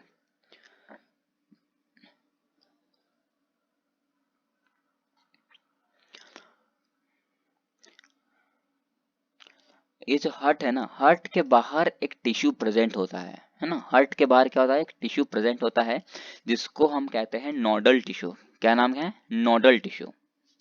ये नोडल टिश्यू जो है आगे जाकर के एक नोड बनाता है, उस नोड का नाम है एस ए नोड। क्या कहते हैं, एस ए नोड कहते हैं। और ये एस ए नोड जो है इस राइट एट्रियम में प्रेजेंट होता है, कुछ इस तरह का। क्लियर है। और ये जो एस ए नोड होता है ये आगे जाके बनाता है एवी नोड। क्या बना देता है, एवी नोड बनाता है। ये देखो एवी नोड लिखा है मैंने। और ये एवी नोड जो है आगे जा करके एवी बंडल का फॉर्मेशन करता है हार्ट के अंदर, है ना। कहाँ पर, तो राइट एट्रियम में। ये लोकेशन याद रखना आपको कि राइट एट्रियम में, खास करके वो जो नीट की प्रिपरेशन कर रहे हैं। मैं बार बार कह रहा हूँ। क्लियर है, यहाँ तक तो क्लियर हो गया होगा। अब ये एवी बंडल ना आगे जाके बढ़ जाते हैं, कहाँ से, तो ये राइट वेंट्रिकल और लेफ्ट वेंट्रिकल में जाके एक चला जाएगा राइट की ओर और एक एवी बंडल चला जाएगा लेफ्ट की ओर। ध्यान से सुनो मैं क्या कह रहा हूँ कि एक एवी बंडल चला जाएगा राइट वेंट्रिकल में और एक एवी बंडल आ जाएगा लेफ्ट वेंट्रिकल में। तो उसका नाम क्या हो जाएगा, राइट एवी बंडल, और एक हो जाएगा लेफ्ट एवी बंडल। क्लियर है, राइट एवी बंडल और left AV bundle. Right AV bundle क्यों कहते हैं, क्योंकि वो राइट वेंट्रिकल में चला गया। लेफ्ट एवी बंडल इसलिए कहते हैं क्योंकि वो लेफ्ट वेंट्रिकल में चला गया है। क्लियर है यहाँ तक, बहुत बढ़िया बहुत बढ़िया। बस आगे सुनना आप। और ये जो है ना एवी बंडल्स, ये एवी बंडल जो है एक प्रोकेंजिया फाइबर है ना। क्या, कौन सा फाइबर, प्रोकेंजी फाइबर के थ्रू, ये जो मैंने इधर लाइन लिखा है ये देखो, है ना, प्रोकेंजी फाइबर के थ्रू अटैच होते हैं, है ना। एवी बंडल जो है इसे एक प्रोकेंजी फाइबर के थ्रू अटैच होते हैं, जो कि कहाँ पर, वो जो फाइबर है वो जाकर के इस पैपिलरी मसल, ये जो फिर साइड है जो बॉर्डर है ना, ये बॉर्डर वाला ये जो मसल है इसको कहते हैं पैपिलरी मसल, इससे जाकर के कुछ इस तरह से अटैच हो जाता है। दिख रहा है ना, ये फाइबर जो है इस तरह से गया और ये जो है इस पैपिलरी मसल से जाकर के अटैच हो गया। अटैच क्यों हुआ, क्योंकि ये क्या करेगा, मसल का कॉन्ट्रैक्शन दे सके, है, ये कॉन्ट्रैक्शन प्रोवाइड करेगा, जिससे क्या करेगा, हार्ट जो है वो पंपिंग करना शुरू कर देगा। तो इसीलिए हम ये जो एस ए नोड होता है इसको अपन जनरेट एक्शन पोटेंशियल भी कहते हैं, पेस मेकर भी कहते हैं, और ये कॉन्ट्रैक्शन भी प्रोवाइड करता है, ये भी कहते हैं। हमने एट्रियम के बारे में तो आराम से पढ़ लिया है, वेंट्रिकल के बारे में भी पढ़ लिया है ना, वहां तक तो कोई प्रॉब्लम नहीं हुआ था। पर अभी एक नया टर्म देखने को मिल रहा होगा ना, पल्मोनरी आर्टरी। पल्मोनरी आर्टरी है, पल्मोनरी वेन हो गया, आयोटा, वेना कावा, ये सब आपको दिखने के लिए दिख रहा होगा, पर कोई बड़ी बात नहीं है। अगर आपको वहां तक क्लियर हो गया ना तो ये बहुत ही ईजी है, ठीक है। ये देखो कैसे समझना है इसको। ये हमारा क्या है, लंग्स है। लंग्स से क्या आ रहा है, ऑक्सीजनेटेड ब्लड आ रहा है, कहाँ आ रहा है, हमारा राइट एट्रियम में आ रहा था। क्लियर है। अब ध्यान सुनना, राइट एट्रियम तक पहुंच रहा था, तो राइट एट्रियम तक पहुंचने के लिए उसने किसी का तो मदद लिया होगा ना, किसी का तो हेल्प लिया होगा। और वो पहले से ही तो ऑक्सीजन डिजोल्व था ब्लड पे, तो पहले से तो ऑक्सीजनेटेड ब्लड जो है वो राइट एट्रियम तक आ रहा था।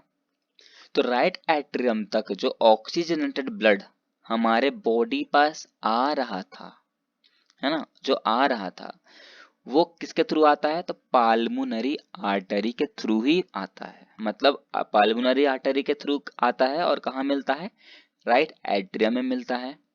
राइट एट्रियम से मिल जाकर के कहाँ जाएगा, राइट वेंट्रिकल के पास जाता है, और राइट वेंट्रिकल से अटैच होता है वेना कावा, है ना। वेना कावा से फिर कहाँ जाता है, कैपिलरी में जाता है, कैपिलरी से टिश्यू में, टिश्यू से सेल में, और सेल से फिर सी कार्बन डाइऑक्साइड लेकर के ये कहाँ जाएगा, आगे आता है। कहाँ पर आता है, तो मैंने बताया था ये लेफ्ट एट्रियम तक पहुंचेगा। क्लियर है, लेफ्ट एट्रियम तक पहुंचेगा।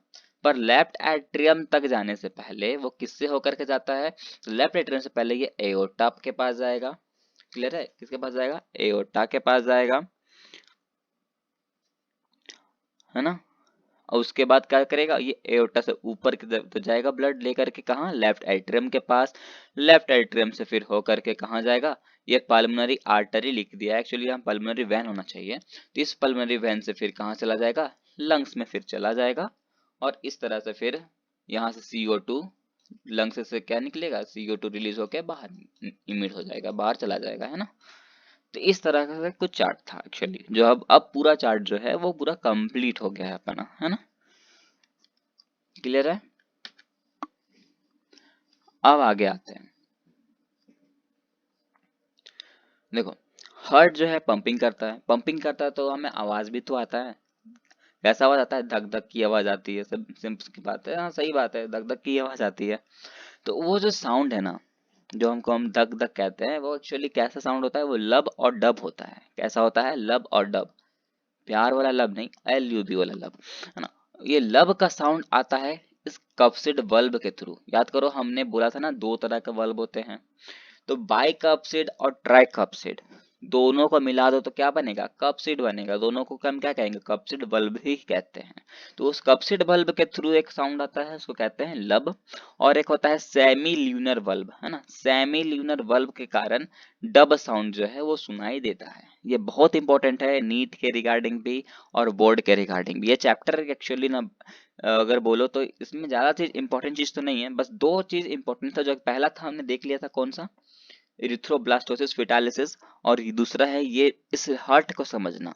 इससे बहुत सारे क्वेश्चन जो है ट्विस्टेड आते हैं, तो थोड़ा अगर आपको समझ होगा तो ही आप इसको सॉल्व कर सकते हो, है ना। बोर्ड के लिए तो इजी है, बोर्ड के लिए डायरेक्ट क्वेश्चन आता है, लेकिन जो नीट की प्रिपरेशन कर रहे हैं थोड़ा उनको डिफिकल्ट आता है ना। तो इसलिए आपको ये सब चीज क्लियर होना चाहिए। अब आते हैं कार्डियक साइकिल की ओर। क्लियर है? कार्डियक साइकिल, देखो कार्डियक साइकिल कहता है कि हम 1 मिनट में, है ना, 1 मिनट में हमारा हार्ट बीट कितना बार होता है। 1 मिनट में हमारा अगर एक्चुअल हार्ट बीट देखा जाए तो कितना होता है? तो कम से कम 72 बार, है ना, कम से कम 72 बार। मतलब 1 मिनट में हमारा दिल जितनी बार धड़कता है उसको हम कहते हैं कार्डियक साइकिल। तो एक्चुअली होना कितना चाहिए? 72 टू 75, ये हमारा नॉर्मल हार्ट बीट होता है 1 मिनट में। अगर हम उसको कैलकुलेट करें तो एक एक्चुअल वैल्यू आएगा कि 0.8 सेकेंड में हमारा दिल जो है वो एक बार धड़कता है। 0.8 सेकेंड में क्या होता है? हमारा दिल एक बार धड़कता है। क्लियर है? अब है दूसरा है स्ट्रोक वॉल्यूम, या तो फिर बोलो कॉन्टैक्ट वॉल्यूम, है ना। स्ट्रोक वॉल्यूम बोलो या तो फिर बोलो कॉन्ट्रैक्ट वॉल्यूम, बात एक है। कहीं कहीं स्ट्रोक वॉल्यूम लिखा हुआ होगा और कहीं कहीं कॉन्ट्रैक्ट वॉल्यूम लिखा है, इसलिए मैंने दोनों लिखा है ना, क्योंकि ये कॉन्ट्रैक्शन प्रोवाइड करता है। तो स्ट्रोक वॉल्यूम होता है हमारा 70 ml। कितना होता है? 70 ml। और एक 1 स्ट्रोक वॉल्यूम बराबर होता है 1 वेंट्रिकल या फिर 1 स्ट्रोक, है ना। 1 वेंट्रिकल या फिर 1 स्ट्रोक, बात एक है। तो हमारा कितना हो जाएगा? एक स्ट्रोक वॉल्यूम में कितना था? 70 ml था हमारा। बोलोगे 1 वेंट्रिकल का मतलब है यहाँ पर एक बार 1 मिनट में कितने बार हार्ट बीट होता है। क्लियर है? 1 मिनट में कितने बार हमारा हार्ट बीट होता है? तो 72 बार। अगर उसको कैलकुलेट करोगे तो एक्चुअली क्या हो जाएगा? 72 इंटू 70 ml। तो है ना, तो वो हमारा मतलब हो जाएगा 1 स्ट्रोक वॉल्यूम में कितना हो गया? 1 stroke volume equals to approx अगर देखा जाए तो 5 लीटर होता है। तो ये जो 5 लीटर आता है ना, वो हमारा आंसर है कार्डिक आउटपुट का। इसको हम क्या कहते हैं? Cardiac output. मतलब कार्डिक आउटपुट हमारा कितना होता है? 5 लीटर होता है। मतलब 1 मिनट में हमारा जो दिल है ना, हमारा जो हार्ट है, वो 5 लीटर तक के ब्लड तक को पंप करने की हिम्मत रखता है। इसका कहना यह है कि हमारा जो हार्ट है वो 1 मिनट में, है ना, 1 मिनट में 5 लीटर जितना ब्लड, है ना, 5 लीटर जितना ब्लड को भी पंप करने कर सकता है। उसको जो है हमारे बॉडी तक पहुंचा सकता है। क्लियर है? चलो यहाँ तक तो क्लियर हो गया आपको, है ना। देखो अब हम थोड़ा यहाँ देख लेते हैं। ये जो था कपसेड बल्ब था, ये हमने देख लिया था। ये था कौन सा? ट्राई कपसेड। और ये था बाई कपसेड बल्ब। क्लियर है? जिसके कारण कौन सा साउंड आ रहा था? लब आ रहा था। और यहाँ पर प्रेजेंट होता है, ये देखो, ये जो है ना, ये पाल्मोनरी आर्टरी है और यहाँ पर एओर्टा है। क्लियर है? और इस दोनों के बीच, है ना, ये जो पॉइंट है, यहाँ पर प्रेजेंट होता है सेमी न्यूलर बल्ब, जिसके कारण कौन सा साउंड सुनाई देता है? हमें डब सुनाई देता है। तो मतलब जब ये पोर्शन जब कॉन्ट्रैक्ट करता होगा तो हमें सुनाई देता है लब, और जब ये वाला कॉन्ट्रैक्शन, ये इधर वाला साइड से कॉन्ट्रैक्शन, साइड वेज से को जो कॉन्ट्रैक्शन मिलता है वो कॉन्ट्रैक्शन होता होगा तो हमें सुनाई देता है डब। इसीलिए हमारा जो हार्ट है वो 2 बार धड़कता है, टक टक टक टक ऐसा करके, है ना। क्लियर है। चलो, तो कार्डिक साइकिल देख लिया ना हमने कि ए 0.8 सेकेंड में हमारा दिल जो है वो एक बार धड़कता है, 1 मिनट में 72 बार धड़कता है। क्लियर है। दूसरा पॉइंट कहता है कि एट्रिया स्ट्रोक या फिर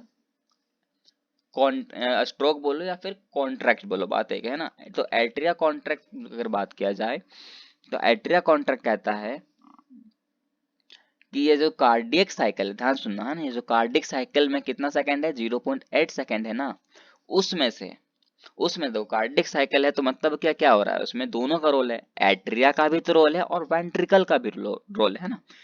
अब डिपेंड करता है कि ज्यादा काम कौन करता है, एट्रिया करता है या वेंट्रिकल करता है। तो एट्रिया कॉन्ट्रैक्ट करता है सिर्फ 0.1 सेकेंड, है ना। एट्रिया के इसमें कितना रोल है, 0.8 सेकेंड में सिर्फ एट्रिया का 0.1 सेकेंड का रोल है। क्लियर है। बाकी ये 0.7 सेकेंड जो है वो रिलैक्स मोड पे है, उसका कोई लेना देना नहीं है।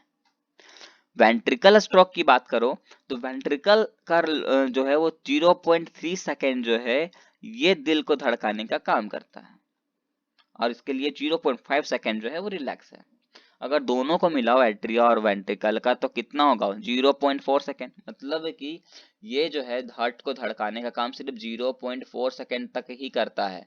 बाकी 0.4 सेकेंड जो होता है वो कहाँ से आता है, तो बाकी जो वो 0.4 सेकेंड जो है ना, 0.4 सेकेंड, उसको हम कहते हैं जॉइंट डायस्टोल। क्या कहते हैं, जॉइंट डायस्टोल। इसका मतलब है कि दोनों जो है एट्रिया और वेंट्रिकल जो है दोनों रिलैक्स हो जाते हैं, उसके बावजूद भी जो 0.4 सेकेंड का कॉन्ट्रैक्शन है वो हो जाता है, उसी को कहते हैं जॉइंट डायस्टोल। तब जाकर के ये कॉन्ट्रैक्शन जब मिलता है, ये एट्रिया कॉन्ट्रैक्शन और वेंट्रिकल का कॉन्ट्रैक्शन प्लस डायस्टोल, है ना, ये जॉइंट डायस्टोल का कॉन्ट्रैक्शन, ये तीनों का कॉन्ट्रैक्शन जब जाकर के मिलता है तब ही जाकर के एक बार हमारा दिल धड़कता है, वो भी कितने सेकंड में, तो 0.8 सेकंड में धड़कता है। क्लियर। इतना डीप में बोर्ड नहीं क्वेश्चन पूछता है पर नीट वाले पूछते हैं, इसीलिए मैंने बताया यार, जो जॉइंट डायस्टोल की बात बताया ना, ये क्वेश्चन नीट में आ भी चुका है, तो ये इंपॉर्टेंट है एक्चुअली ये टॉपिक, इसीलिए मैं बता रहा हूँ। क्लियर है। इस टॉपिक में कुछ भी नहीं था, बस समझने का है ना। आगे आते हैं। अब देखो, हम देखना है यहाँ कॉन्ट्रैक्शन। कॉन्ट्रैक्शन का मतलब क्या है, ब्लड का कॉन्ट्रैक्शन करना, पंपिंग करना, है ना। कॉन्ट्रैक्शन मिलेगा तो ब्लड का क्या होगा, पंपिंग करेगा, पंपिंग होगा तो ब्लड क्या होगा, उससे प्यूरिफाई होगा, प्यूरिफाई अगर हो रहा है, ब्लड का प्यूरिफिकेशन हो रहा है, तो मतलब है कि जो वेस्ट बॉडी है, जो वेस्ट ब्लड है हमारे बॉडी में, जो वेस्ट ब्लड है वो क्या होगा, वो रिमूव होता जाएगा, किसके थ्रू, यूरिन के थ्रू चला जाएगा, है ना। तो यूरिन के थ्रू कैसे जाता है, तो उसका फिल्ट्रेशन होता है, फिल्ट्रेशन कौन करता है, तो किडनी करता है, वो जो कि हम नेक्स्ट चैप्टर यही पढ़ेंगे किडनी के बारे में। तो अभी बस इतना जान लो कि वेस्ट ब्लड जो है उसका क्या करते हैं, रिमूव करते हैं, और ऑक्सीजनेटेड ब्लड को क्या कर, अब देखो, तो मान लो अगर कॉन्ट्रैक्शन नहीं होगा, है ना, तो अगर मान लो कॉन्ट्रैक्शन नहीं होगा तो पंपिंग नहीं होगा, है ना। अब पंपिंग नहीं होगा तो ब्लड का प्यूरिफिकेशन नहीं होगा। अब ब्लड का प्यूरिफिकेशन नहीं होगा तो बॉडी में जो भी ब्लड जो है, वेस्ट ब्लड जो है वो बॉडी में बढ़ता जाएगा। अब बॉडी में अगर वेस्ट ब्लड बढ़ेगा तो ऑक्सीजनेटेड ब्लड की क्या हो जाएगी, कमी होगी ना, सिंपल सी बात है, कमी होगी, डिक्रीज आएगा। अब ऑक्सीजनेटेड ब्लड अगर डिक्रीज होगा तो डीऑक्सीजन ब्लड तो क्या होगा, इंक्रीज होगा, मतलब ज्यादातर CO2 हमारे बॉडी में आ जाएगा। हम सही से क्या नहीं कर पाएंगे, ब्रेथिंग नहीं कर पाएंगे, सांस नहीं कर पाएंगे, ले पाएंगे, रिस्पायरेशन नहीं कर पाएंगे, जिसके कारण क्या हो जाएगा, हमारी डेथ भी हो सकती है कहीं। तो इसका मतलब क्या है, हार्ट का बहुत ही मेन रोल है हमारे बॉडी पार्ट में, अगर काम करना छोड़ दे, पंपिंग करना छोड़ दे, तो कितना सारा प्रॉब्लम आ जाएगा, है कि नहीं। वेस्ट ब्लड जो है बढ़ता रहेगा, है ना, इतना सारा प्रॉब्लम जो है वो आ सकता है हार्ट के कारण। तो इसीलिए हार्ट का काम करना बहुत ही ज्यादा जरूरी है। क्लियर है। अब ईसीजी जो सबको पता होता है, ईसीजी एक मशीन है जो हार्ट बीट चेक करता है। हार्ट बीट बताता है, और कुछ इस तरह का वो सीक्वेंस में बताता है, फ्रीक्वेंसी में, है ना। इस तरह देखे हो गए, ऊपर नीचे लाइन जाता रहता है। अगर स्ट्रेट लाइन हो जाए, है ना, अगर लाइन स्ट्रेट हो जाए, इसका मतलब क्या है, इंसान जिंदा नहीं है ना, इसका मतलब तो यही है। तो उसी तरह हमारे साथ भी होता है ना, कि मतलब कभी कभी प्रॉब्लम आता है, कभी प्रॉब्लम नहीं आता, है ना। कभी प्रॉब्लम बहुत ज्यादा आता है, कभी लगता है कि हाँ ठीक है, छोटा छोटा प्रॉब्लम आता है, फिर लगता है बहुत बड़ा प्रॉब्लम आ जाए। तो इसका मतलब है कि तुम जिंदा हो, समझ रहे हो, इसका मतलब है कि तुम जिंदा हो। अगर प्रॉब्लम ही ना आए और तुम सिर्फ खुश रह रहे हो, या तो फिर खुश भी नहीं रह रहे हो, तो स्ट्रेट लाइन अगर हो जाए ना, कि ना अगर कुछ प्रॉब्लम ना आए, तो हमारा जिंदगी कुछ स्ट्रेट लाइन हो जाएगा। और स्ट्रेट लाइन का मतलब क्या होता है, कि वो मर चुका है। तो कभी प्रॉब्लम आए ना, तो उसको ईसीजी की तरह समझो, कि भाई अगर प्रॉब्लम आया है तो नॉर्मल भी होगा, है ना, क्योंकि बार ग्राफ ऊपर नीचे होता ही रहता है, इसका मतलब हम जिंदा हैं, है ना। तो कोई बात नहीं, प्रॉब्लम आती है वो अलग की बात है। चलो अब ईसीजी पढ़ते हैं। तो ये हार्ट बीट को क्या करता है, चेक करता है। इसमें 3 लीड्स होते हैं, है ना, 3 लीड्स होते हैं, जिसका नाम है, जिसमें कि 2 wrist होते हैं और एक लेफ्ट एंकल कहते हैं। क्या कहते हैं, 2 को wrist कहते हैं और एक को लेफ्ट एंकल कहते हैं। लेफ्ट अंकल मत कहना, एंकल है, क्या है, एंकल है। क्लियर है। आपको ये जो पी दिख रहा है ना इसमें, यहाँ पर, उसका काम है डीपोलराइजेशन करना। डीपोलराइजेशन का मतलब क्या है, कि रिलैक्स मोड पे रहना। सॉरी, डीपोलराइजेशन का मतलब होता है कॉन्ट्रैक्शन प्रोवाइड करना, है ना। डीपोलराइजेशन का मतलब क्या है, ये कॉन्ट्रैक्शन प्रोवाइड कर रहा है, लेकिन किसके थ्रू कर रहा है, तो एट्रिया के थ्रू कर रहा है। अब आपको याद होगा, मैंने जस्ट थोड़ा देर पहले बताया था कि एट्रिया कितना कॉन्ट्रैक्शन करता है, सिर्फ 0.1 सेकेंड, और वेंट्रिकल 0.3 सेकेंड। तो इसीलिए ये जो एट्रिया का कॉन्ट्रैक्शन दिखा रहा है, कि देखो जब एट्रिया अगर कॉन्ट्रैक्शन करता है, हार्ट को चलाने की कोशिश करे, बीट करने की कोशिश करे, तो इसकी फ्रीक्वेंसी देखो कितनी छोटी है कि नहीं जी, एकदम इतना सा, इतना लेकर के है ना। अगर सिर्फ इतना, बात को समझ रहे हो, बस इतना है, ठीक है। और ये जो टी है, ये उसका किसका कॉन्ट्रैक्शन है, ये जो टी वाला है ना, वो कॉन्ट्रैक्शन है हमारे वेंट्रिकल का। किसका है, वेंट्रिकल का। जब वेंट्रिकल कॉन्ट्रैक्शन करता है, तो इतना ज्यादा लेकर जाता है, इससे मतलब पी से थोड़ा सा बड़ा लेकर के जाता है। क्यों, क्योंकि ये 0.3 सेकेंड तक का कॉन्ट्रैक्शन प्रोवाइड कर रहा था।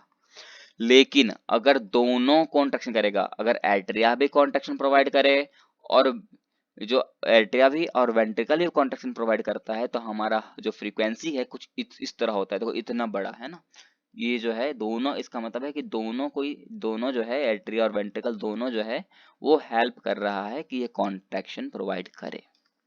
तो यहाँ इस ग्राफ पे तो समझ आ गया होगा ना, कि एट्रिया कॉन्ट्रैक्शन कितना छोटा है, वेंट्रिकल का थोड़ा सा बड़ा है, और दोनों में का मिल जाए तो कितना बड़ा हो जाता है फ्रीक्वेंसी। गलत नहीं, है ना। अब आगे आते हैं, आर का मतलब है यहाँ पर, ये जो आर है इसका मतलब है डीपोलराइजेशन ऑफ वेंट्रिकल। क्या कहते हैं, डीपोलराइजेशन ऑफ वेंट्रिकल। इसका ये भी काम क्या करेगा, कॉन्ट्रैक्शन का काम करेगा। और टी है रीपोलराइजेशन ऑफ वेंट्रिकल। ये जो टी है ना, इसको कहते हैं रीपोलराइजेशन ऑफ वेंट्रिकल। मतलब ये रिलैक्स मोड में, अगर ये टी, है ना, देखो ये टी यहाँ, ये जो है ना, यहाँ तक देखो बस आप, अगर यहाँ तक देखोगे तो ये वेंट्रिकल कॉन्ट्रैक्शन कहलाएगा। लेकिन अगर टी अगर देखोगे यहाँ इस एंडिंग पॉइंट पे, तो ये आगे जाके कुछ स्ट्रेट होने वाला है, स्ट्रेट हो जाएगा। इसका मतलब क्या है, किसका साइन हो जाएगा, इसका मतलब है ये सिग्नल स्ट्रेट हो जाएगा। और स्ट्रेट का मतलब क्या है, वो मर सकता है। तो आपको यहाँ समझना है ना, कि डीपोलराइजेशन का मतलब है कि कॉन्ट्रैक्शन करेगा, और रीपोलराइजेशन का मतलब है कि वो रिलैक्स मोड पर है। बस इतना याद रखना है। क्लियर है।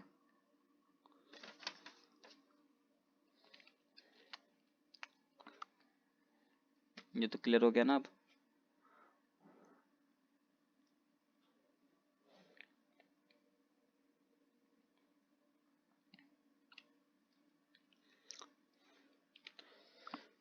अब आते हैं ब्लड वेसल लेयर, है ना। ये तो क्लियर हो गया ना, कि डीपोलराइजेशन क्या है, डीपोलराइजेशन देखो, डीपोलराइजेशन का मतलब है कॉन्ट्रैक्शन प्रोवाइड करना। तो पी वाला जब कॉन्ट्रैक्शन प्रोवाइड कर रहा है, तो इसको हम कहते हैं डीपोलराइजेशन ऑफ आर्टरी, क्योंकि ये छोटा था और ये बड़ा, ये जो टी था यहाँ तक अगर देखा जाए, तो इस तरह यहाँ तक कॉन्ट्रैक्शन कौन प्रोवाइड करेगा, तो वेंट्रिकल है, तो इसको कहेंगे डीपोलराइजेशन ऑफ वेंट्रिकल। पर ये जो हमारा PRST है, ये अगर ये देखो या फिर ये बोलो कि QRST है ना, ये Q, ये R और ये ST, ये जो हमारा फ्रीक्वेंसी है बहुत ही बड़ा है। ये इसको कहते हैं रीपोलराइजेशन, डीपोलराइजेशन ऑफ वेंट्रिकल, है ना, कि इसका मतलब इसमें वेंट्रिकल का भी रोल है ना। वेंट्रिकल को जो है वो कॉन्ट्रैक्शन प्रोवाइड कर रहा है, इसमें वेंट्रिकल कॉन्ट्रैक्शन प्रोवाइड कर रहा है, इसीलिए ये फ्रीक्वेंसी इतना ज्यादा है। मतलब कि अगर आर्टरी काम नहीं भी करे और वेंट्रिकल काम कर रहा है तो समझ जाओ कि हम जो है वो सांस ले सकते हैं, हम जिंदा रह जाएंगे। लेकिन अगर वेंट्रिकल काम करना बंद कर दे और एट्रिया अगर काम कर रहा है तो कोई काम का नहीं है, वो जो है वो कोमा में भी जा सकता है, क्योंकि बस वो दिल, हम तो सांस चलेगा, इंसान चल सके उतना उसमें हिम्मत नहीं होगा, क्योंकि वो उतना ब्लड को प्यूरिफाई नहीं कर सकता है। ये चीज पूरा डिटेल हो गया अब, है ना। अब चलो, अब आगे आते हैं ब्लड वेसल लेयर में। अब ब्लड वेसल्स की लेयर अगर देखें तो 3 तरह की ब्लड वेसल लेयर है। कौन कौन से? एक है टूनिका एडवेंटिशिया, एक होता है टूनिका मीडिया, एक होता है टूनिका इंटाइना। देखो, एक इससे सीक्वेंस में पता चल रहा है कि ये जो है, ये टूनिका एडवेंटिशिया जो है ये आउटर लेयर है, सबसे बाहर में दिख रहा है। मीडिया जो है वो बीच का लेयर है, और इंटाइना जो है वो अंदर का लेयर है। अब चलो, इस तरह फिगर को देख लिया, अब इस पे आ जाते हैं। टूनिका एक्सटर्ना हम उसको कह सकते हैं ना, टूनिका एडवेंटिशिया को टूनिका एक्सटर्ना भी कहते हैं, मीडिया को मीडिया, और इंटाइना को इंटाइन कहते हैं। कोई दिक्कत नहीं यहाँ तक। टूनिका एक्सटर्ना जो है वो किससे बना है? तो फाइब्रस कनेक्टिव टिश्यू से मिलकर के बना है, और उसमें भी सबसे ज्यादा कौन सा फाइबर प्रेजेंट होता है? तो कोलाजन फाइबर प्रेजेंट होता है। क्लियर है? इंपॉर्टेंट है, मैंने रेड से लिखा है। टूनिका मीडिया की बात करें तो ये एक स्मूथ मसल होता है और इलास्टिक फाइबर से बना होता है। टूनिका इंटाइना की बात करो तो यह स्क्वामस इंडोथीलियम से मिलकर के बनता है। Clear? Difference between artery and when. अब थोड़ा से बात कर लेते हैं आर्टरी और वेन के बारे में, डिफरेंस क्या है। जैसा कि हमने ईसीजी में देख ही लिया था कि क्या डिफरेंस है। अगर आर्टरी बंद कर दे धड़कना और वेंट्रिकल धड़क रहा है तो भी जिंदा रह सकते हैं, क्योंकि डीपोलराइजेशन होता रहेगा, मतलब कॉन्ट्रैक्शन होता रहेगा। लेकिन अगर वेन बंद कर दे तो वो कोमा में भी जा सकता है। ये तो हमने एक डिफरेंस पहले ही कर चुका है। दूसरा डिफरेंस यहाँ क्या कह रहा है कि आर्टरी में जो होता है ना, ल्यूमन जो होता है वो बहुत छोटा होता है, जिसके कारण ब्लड प्रेशर जो है वो ज्यादा हो जाता है। अब ब्लड प्रेशर ज्यादा हो जाता है और वल्व जो होता है इसमें एक्टिव होता है। मतलब यहाँ पर देखा जाए ना, तो आर्टरी को, एक तो आर्टरी जो है 0.1 सेकेंड तक ही कॉन्ट्रैक्शन प्रोवाइड कर सकता है, और उसमें भी ब्लड प्रेशर देखा तो बहुत ज्यादा है, तो इसीलिए वो सही से वर्क नहीं कर पाता। मतलब ये आर्टरी उतना अच्छा हमारे लिए नहीं होता है।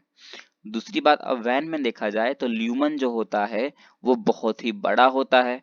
ल्यूमन का मतलब समझ नहीं आ रहा, ल्यूमन का मतलब अगर समझो ना तो होल समझो, कि उसमें होल से हम क्या करते हैं, जल्दी, जैसे जितना बड़ा होल होगा उतना ज्यादा से अप एयर जल्दी जल्दी पास होगा ना, है ना। तो वैन में जो है वो बहुत ही जल्दी जल्दी वो कॉन्ट्रैक्शन प्रोवाइड कर सकता है। ल्यूमन ज्यादा होता है तो उसमें क्या होगा, ब्लड प्रेशर कम होगा, ब्लड प्रेशर क्या होगा, कम होगा, और उसमें बल्ब जो होता है वो एक्टिव होता है, जिसके कारण ये अच्छे से कॉन्ट्रैक्शन प्रोवाइड करता है। क्लियर है? नोट लिखा हुआ है कि nodal tissue is regulates the heart activity. जो नोडल टिश्यू होता है वो हार्ट की एक्टिविटी को क्या करता है, रेगुलेट करने का काम करता है। जो कि हमने नोडल टिश्यू कहाँ देखा था, तो हार्ट में देखा था थोड़ी देर पहले, अगर आपको याद हो। नहीं तो कोई बात नहीं, मैं दिखाई देता हूँ। देखो, ये रहा नोडल टिश्यू, है ना, जो कि एस ए नोड को फॉर्म कर रहा था, A B node, A B bundle, है ना। क्लियर है? तो वो उसको रेगुलेट करने का काम करता है। दूसरी बात, हार्ट जो है वो मायोजेनिक होता है। कैसा होता है? हार्ट जो है वो मायोजेनिक होता है, मतलब कि मसल डिपेंडेंट होता है ना, मसल डिपेंडेंट होता है, मतलब वो मसल पे डिपेंडेंट होता है, इसीलिए कहते हैं उसको मायोजेनिक। और हार्ट की स्टडी को हम कहते हैं कार्डियोलॉजी, और जो उस है ना, उसको जो कार्डियोलॉजी लेके पढ़ता है, स्टडी करता है, उसको कहते हैं कार्डियोलॉजिस्ट। ये हमारा जो चैप्टर है बहुत ज़्यादा इंटरेस्टिंग होगा, है ना? और हमने ये भी बोला था कि अगर आपने breathing and exchange of gases का चैप्टर अगर आपने देखा है, तो ही आप इस चैप्टर को अच्छे से कवर कर सकते हो। आपने देख ही लिया होगा कि कैस किस लिए मैंने कहा था, क्योंकि वहाँ पर right atrium, left atrium, right ventricle और लेफ्ट वेंट्रिकल को आप थोड़ा बहुत कन्फ्यूज़ होते होगे, लेकिन अगर आपने पहला लेक्चर देखा होगा ना, तो ज़रा भी कन्फ्यूज़ नहीं होगे, क्योंकि मैंने उसमें पहले ही बता दिया है कि आप ऑक्सीडेंटेड ब्लड होता है क्या, डीऑक्सीडेंटेड ब्लड होता है ना? ये फ्लो को हमने पहले ही बता दिया था। बाकी अगर आपको कोई डाउट होता है चैप्टर में, तो आप मुझे कमेंट कर सकते हो, उसका क्वेश्चन भी आपको मिल जाएगा और नोट्स भी आपको अवेलेबल कर दिया जाएगा, है ना? जो कि आपको डिस्क्रिप्शन में रहेगा। अगर आपको ये चैप्टर अच्छा लगा तो आप मेरे वीडियो को लाइक और सब्सक्राइब ज़रूर करें। Thank you.